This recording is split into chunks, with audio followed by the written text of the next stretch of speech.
What's up, my peeps?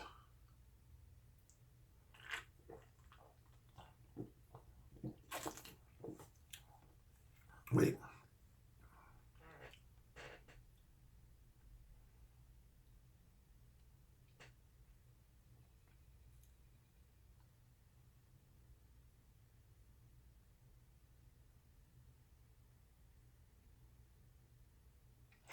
Now, for the 100th time, somebody in my comment section asked me, Alan, why do you hold up beverages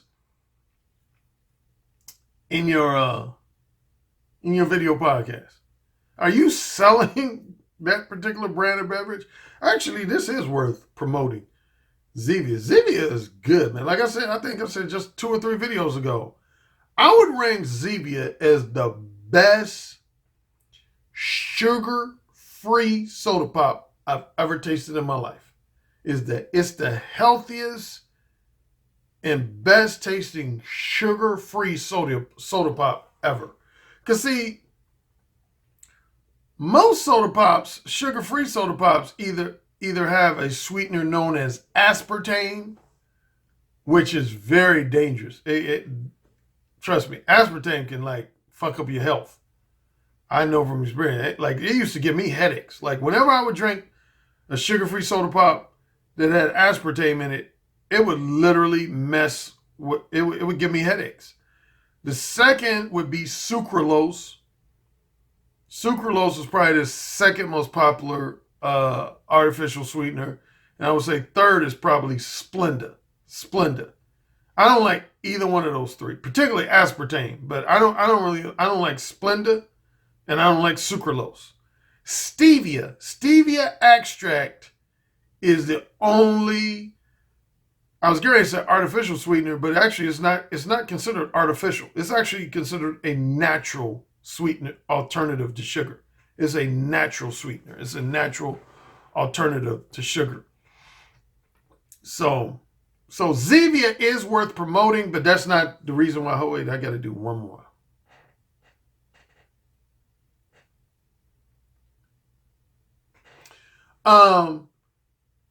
Yeah, the simple response is I hold them up because I want to. That's number 1, because I want to.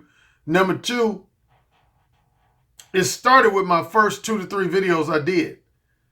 YouTube would generate a thumbnail for you. If you didn't have your own thumbnail, YouTube generates, if you're a content creator and you upload a video, it'll give you 3 choices for a thumbnail. And one of my 3 choices when I did my first 2, 3, 4 videos was always one holding up a beverage.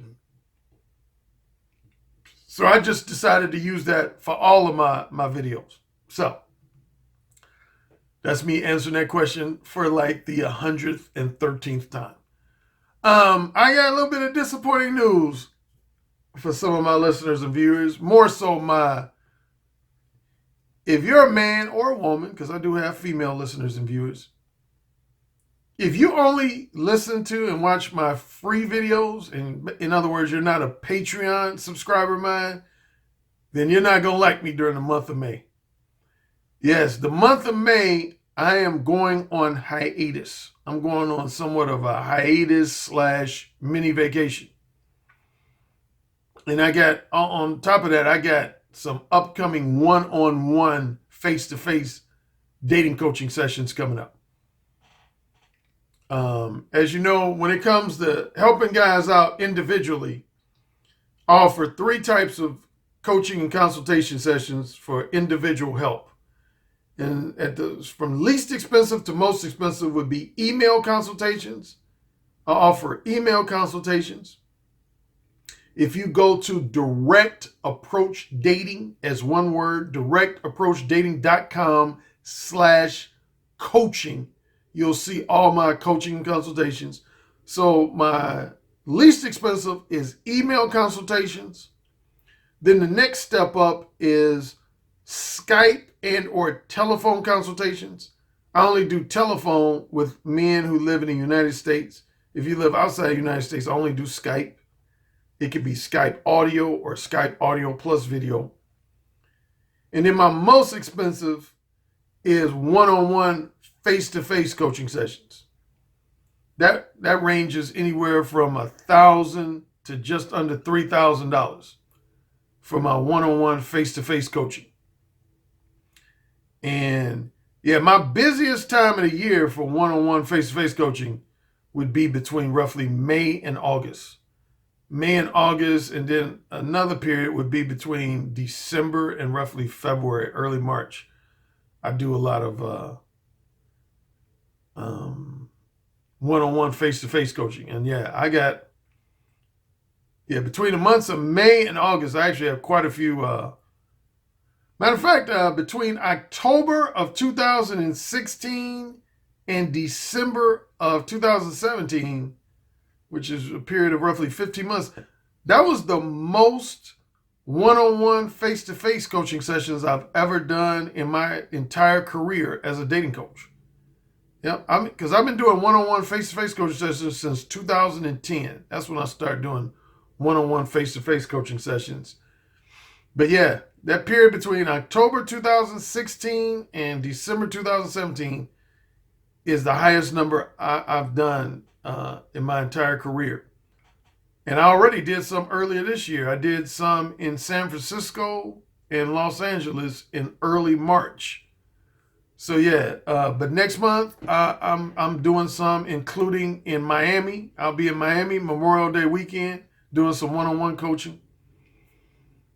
But yeah, anyway, I'm not going to be doing, I would say 99, because you know me, sometimes I change my mind, and so I ain't going to say 100% chance, but I'll say 99% chance you're not going to see any free videos from me between May 1st and May 31st.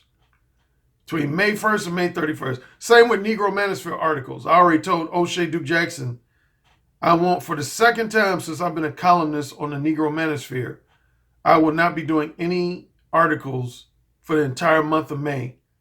This is actually my second time. Last year, I didn't do any articles for the first 4 Mondays of October. The first 4 Mondays of October, I didn't do any articles. So yeah, I won't be doing any articles on the Negro Manosphere in the month of May, and I won't be doing any free videos. Now, if you're a Patreon subscriber, I will still provide content, either live or pre-recorded. I still will be providing content in the month of May for my Patreon.com subscribers. So if you're a Patreon.com subscriber, then, don't worry. You'll still get your fair share of content. But for free videos, no. I won't be doing any in the month of May.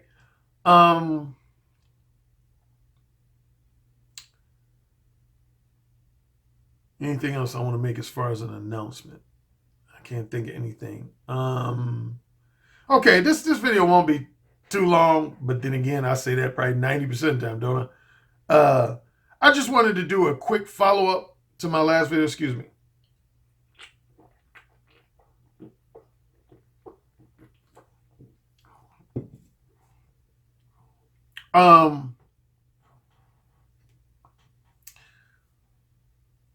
Yeah, I got a lot of feedback, just about all of it positive, for my last video. Now, it's funny, when I first got on YouTube, one of my early videos, if you're a long-time follower of me, listener and viewer of my YouTube video podcast, you remember I said this comment. I said, for every video I do, it's going to be basically one of 3 reactions. I say, let's say for every 10 people who watch my videos, I would say you're going to have roughly 5 guys who are going to watch my videos, particularly my longer videos, and they're going to just shake their head and say, I don't know what the fuck he's talking about. They're going to be like, I don't know what he's talking about. He's rambling. Then you're going to have another 3 guys that's going to say, that's interesting. That's enlightening. That's a new perspective that I haven't heard before.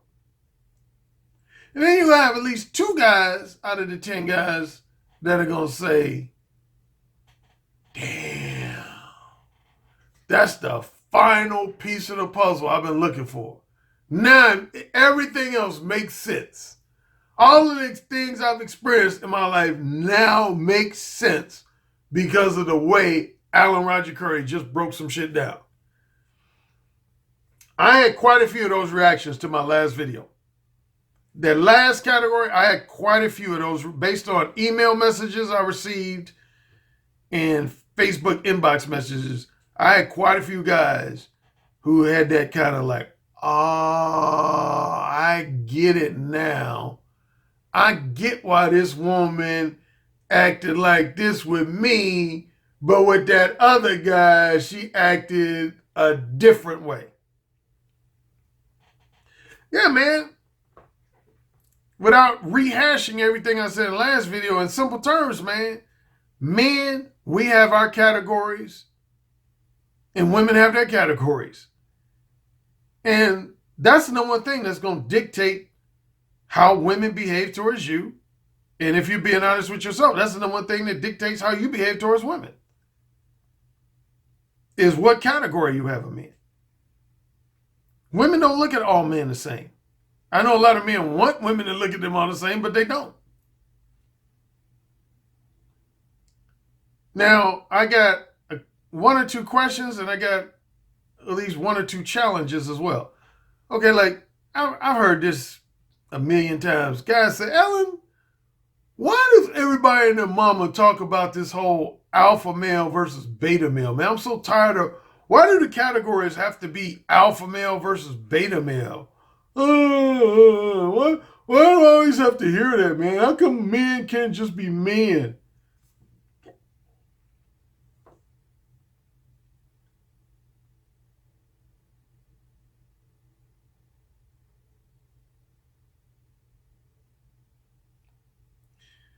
Let me ask you this. For those guys who say that, don't you think women get tired of you always dividing them in the category of good girl versus slut? Huh? Don't you think women get tired of you always dividing them in the categories of marriageable versus unmarriageable? Huh? Don't you? See, I always ask for my listeners to be objective. Quit looking at things just from your perspective or from the perspective of a man, and look at things in both directions. See, again, that's one of the reasons why I did my very last video, is to point out the fact that a lot of men, you all like to categorize women. You all like to have women in at least 2, 3, 4 different categories, but you don't want women to do the same thing. And what I'm telling you is, you be a naive, delusional motherfucker for doing that.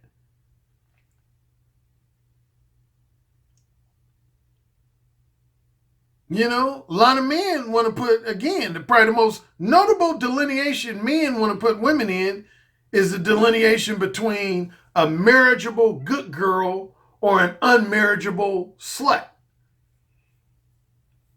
But yet, when women turn around and do the same things to you guys can't handle it. You guys can't handle it when you get categorized. You want to categorize women, but you don't want women categorizing you. But the reality is, women do categorize men.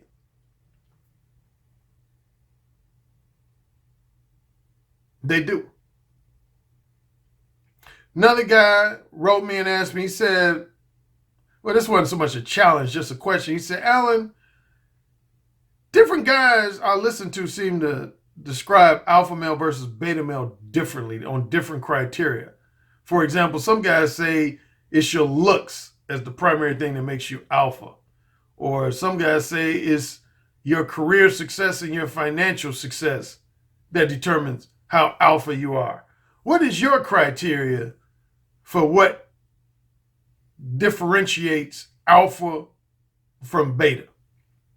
And that's a good question. That's a question I get asked actually semi-regularly. Number one, it is true. Different self-help gurus, different dating advisors, they have their own definitions. Like I already pointed out one, my fellow dating advisor and YouTube podcaster, Ron Wills, he doesn't even like the terms alpha and beta. He uses them occasionally, but he more so uses terms select versus non-select.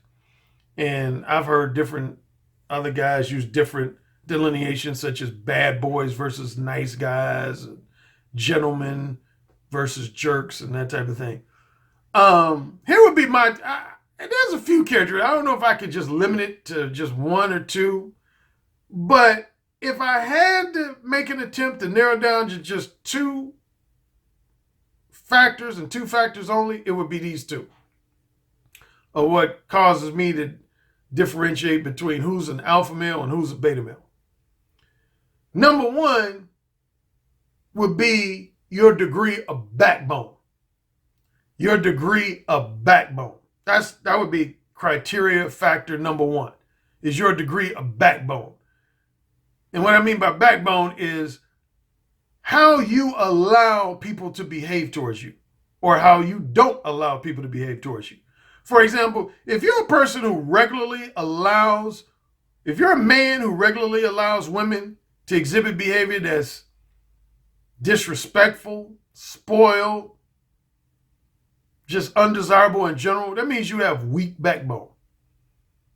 Anytime you don't like a certain type of behavior, but you allow it to be exhibited towards you anyway, that means you have weak backbone. Strong backbone would be a man who doesn't tolerate any type of disrespectful and or undesirable behavior towards them whatsoever. So if a woman even thought about exhibiting disrespectful behavior towards them, particularly multiple times, they're like, no, I ain't having that shit. I ain't having that shit. I mean, that's one of the reasons why women call a lot of guys nice guys. See, a lot of you guys look at the term nice as a compliment. But what it really means for a person to be nice is to be a combination of accommodating and lenient. Accommodating and lenient. The more accommodating you are towards women, the more lenient you are towards women, the more a woman's going to look at you as nice. Whereas anytime you're hard line with women as far as what behavior you allow them to exhibit towards you and what behavior you don't allow them to exhibit towards you, it's inevitable that a lot of those women are going to refer to you as an asshole or a jerk. It's just like your parents when you was a little kid. When your parents were hard line towards you and didn't allow you to get away with a lot of spoiled behavior, you went to bed mumbling to yourself and probably calling your father asshole or your mother bitch. But you respected them, didn't you? You respected the shit out of them, didn't you? Whereas if your parents let you get away with murder, you tend to look at them as nice. That ain't a good thing. So that's the one thing that for me, for the purposes of my books, can't speak for other people's books and their philosophies and whatever, but for the purpose of my book, that's criteria factor number one that determines whether I categorize somebody as alpha versus beta, is how much backbone you exhibit towards women. The second thing has to do with the appeal of your sexual companionship versus the appeal of your non-sexual companionship. The appeal of your sexual companionship in the eyes of a woman versus the appeal of your non-sexual companionship. Anytime a woman is really only interested in your sexual companionship, but she has very little, if any, interest in your non-sexual companionship, I refer to that as a total alpha male. That's what I call a total alpha male. If a woman is kind of interested in both to some degree, for example, let's say a woman, 2/3 of her emphasis with you is the appeal of your sexual companionship, and at least 1/3 of her interest in you is the appeal of your non-sexual companionship. I call that an alpha male with beta traits.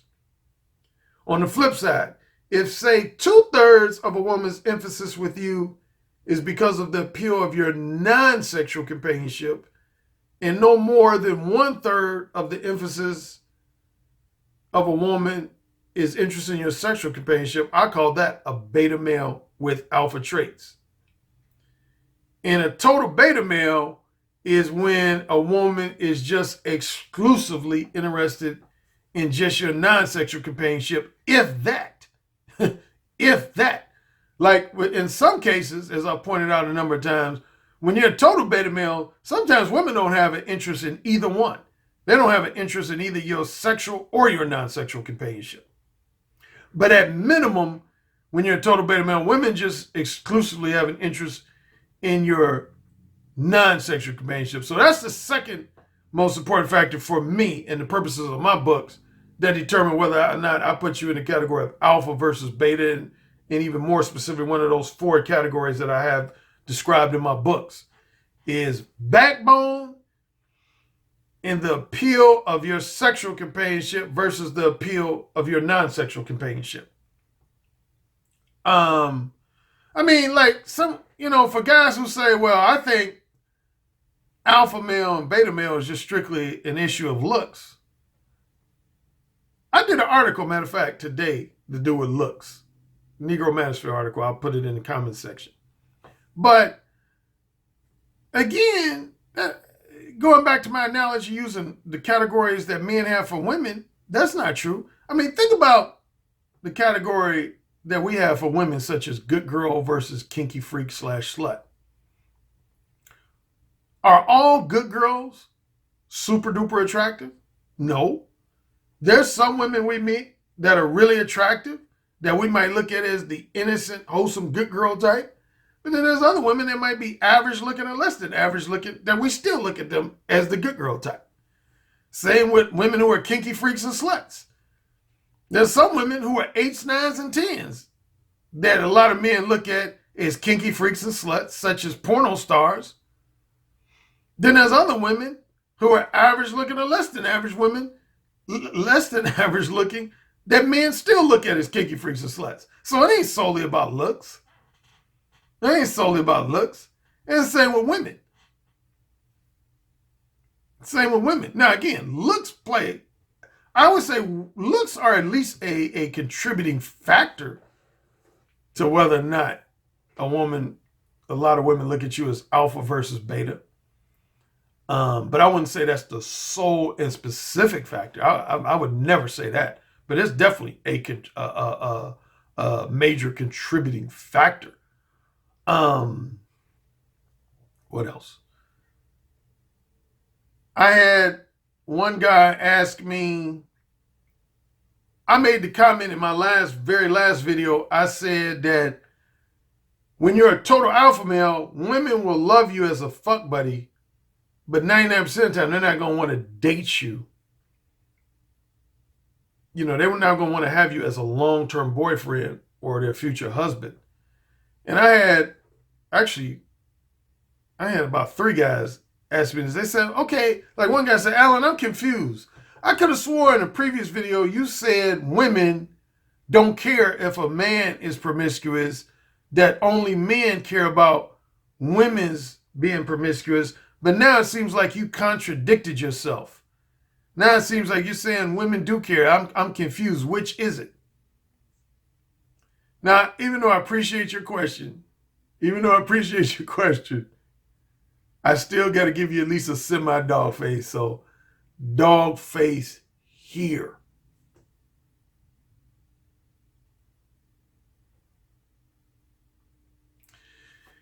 Here's where the difference is. No, in all honesty, for the guy and he knows who he is, who asked me these questions, that was a good question. So me giving you the dog face wasn't me trying to insult you or suggest that you ask me a stupid question. It's actually a valid question. Here's the deal. There's a difference between somebody being currently promiscuous versus someone being promiscuous in their past. Let me repeat that. There's a difference between somebody being currently promiscuous versus somebody being promiscuous in their past. And here's where men and women are similar, and here's where men and women are different. Let's start with current promiscuity. When it comes to someone who currently has promiscuous tendencies, men and women are not different from each other. Trust me on that. Men and women are not different from each other. In the same way, if you're a man who's looking for a monogamous girlfriend, a monogamous girlfriend or a monogamous wife, do you want to have a girlfriend or wife who currently has promiscuous tendencies? Hell no. I mean, that's a no-brainer. Hell no. That would defeat the purpose of you wanting to be in a monogamous relationship or monogamous marriage. So obviously, you don't want somebody who currently has promiscuous tendencies. Well, guess what? Women are the same way. Women are the same way. Women don't want a boyfriend or a husband who is still, like, as of right now, who is promiscuous. The only time a woman would want a boyfriend or husband who's promiscuous is if she wants an open relationship or a polyamorous relationship, basically a non-monogamous relationship or a non-monogamous marriage. That's what polyamory is for. But if a woman is interested in a monogamous boyfriend-girlfriend relationship or a monogamous marriage, why in the hell would she want a guy who's just a man whore? No woman wants that. Now, they want that as a fuck buddy, and I pointed that out in my last video. If a woman just looks at you as a fuck buddy, she doesn't care if you're promiscuous, just like a man. If a man just wants a woman as a fuck buddy, he doesn't care if she's promiscuous. He doesn't care if she's sharing her pussy with other men's dicks. If he just looks at it as a fuck buddy. That's basically the difference between a fuck buddy and a boyfriend-girlfriend. One is monogamy, and the other is just the emotions that are involved. And I would say third is just simply how much time you're going to spend with them non-sexually. So, yeah, women care. Now, here's where men and women are different, is when it comes to a person's promiscuous past. Promiscuous past. And this is where I have to give credit to women over men. Women, and I pointed this out at least 2, 3, 4 of my previous videos. Women are far less judgmental and far more accepting of a man with a promiscuous past than a man is with a woman. It's almost like a no contest between men and women in that category. I'll give an example. Let's say you have a woman who meets a man that's, let's say 29 years old. And let's say in their early conversations, the 29-year-old guy confesses to the woman that between the ages of 16 and 24, that he was just a man whore. He was extremely promiscuous. He was just fucking women left and right. 90 to 99% of women, they're not going to care about that. They're not going to care about that. They're not going to pass judgment on that guy. If that guy is now 29, but he says that he was promiscuous between 16 and 24, most women are going to be like, yeah, okay, so. And they're still going to want that guy as their boyfriend or even their future husband because they don't care about that guy's promiscuous past. Matter of fact, in most cases, that's going to enhance their interest in that guy because they know that that guy was considered sexually desirable by a lot of women, and that turns women on. But men, let's be honest, men, I don't have to tell you about yourselves. Most men, and there's exceptions always, there's always exceptions, but men are not like that, man. If a man meets a woman that's 29 and say that woman tells him that she was highly promiscuous between the ages of 16 and 24, what are 90 to 95% of all men what's going to be their reaction? They're going to be like, oh, fuck no, I'm not dating her. Oh, hell no. I'm not.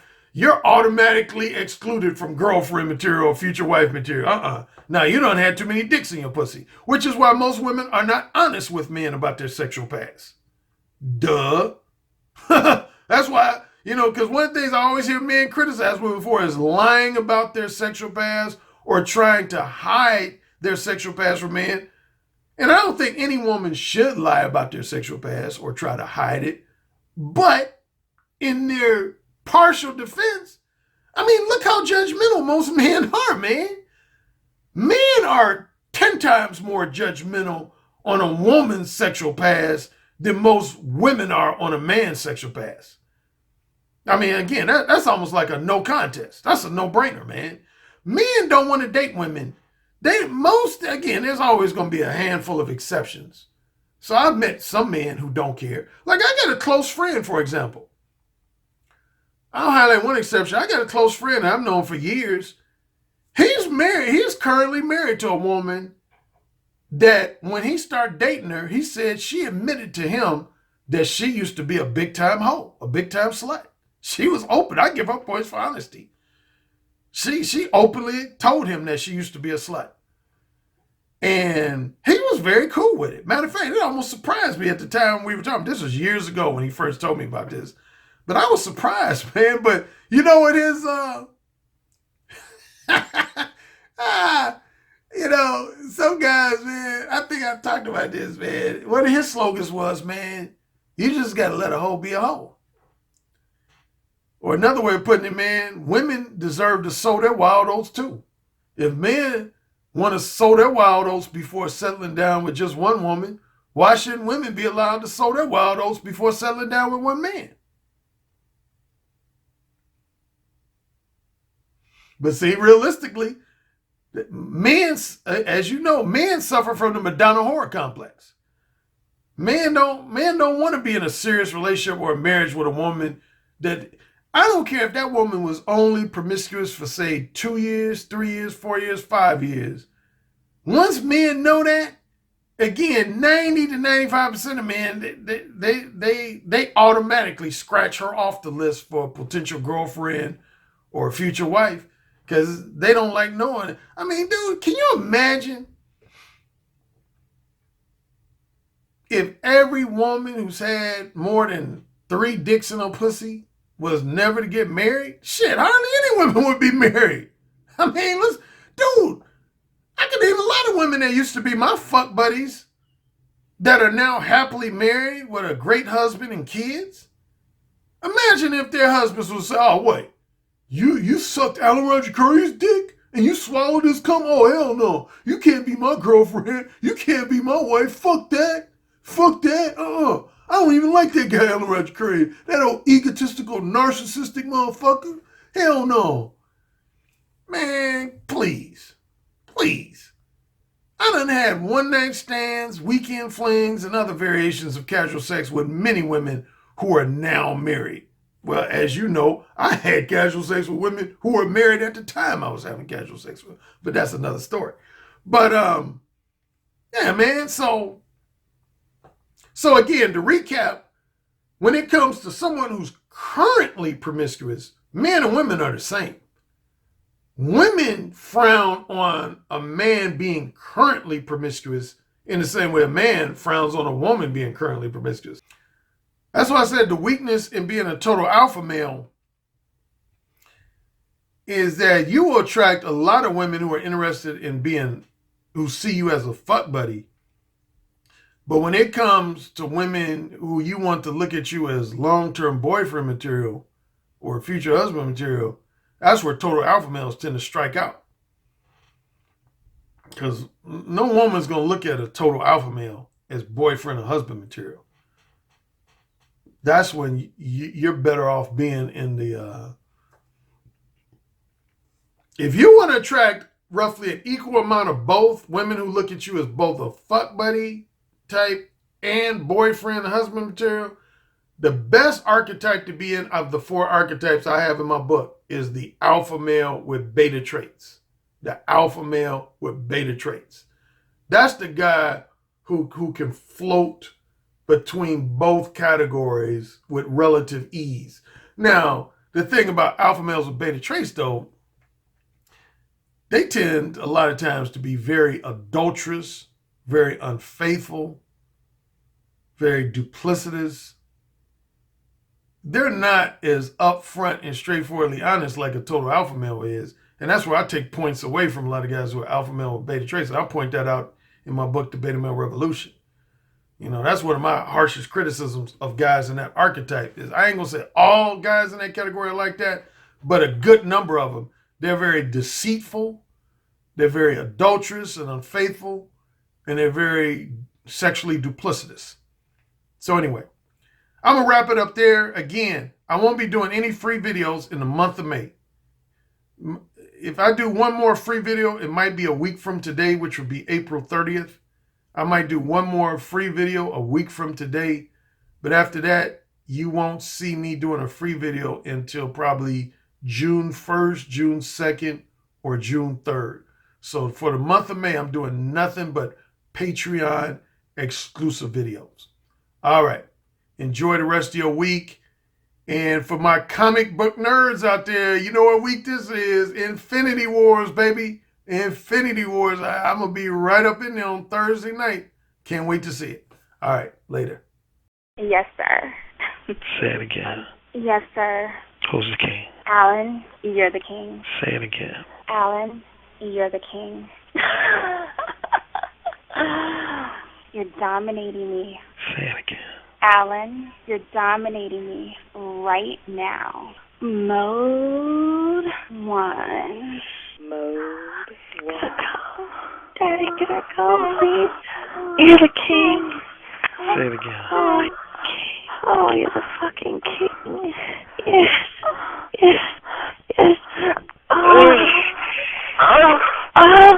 You're the king, Alan. AKA the king of verbal seduction. You know, it's the tone of your voice, how seductive your intonations are, the vibrations that you could just reach out over the phone lines and stroke a woman's breast just by the sound of your voice, how you could make her pussy so wet just by the sound of your voice. That's actually very hot. So you said my show was what? I said your show is powerful. Oh, say it again. Your show is powerful. I bet the king would fuck me really good. Oh, yeah. Who's the king? Alan Roger Currie. Oh, yeah. Who's the king? Alan Roger Currie. The king. The king. The king.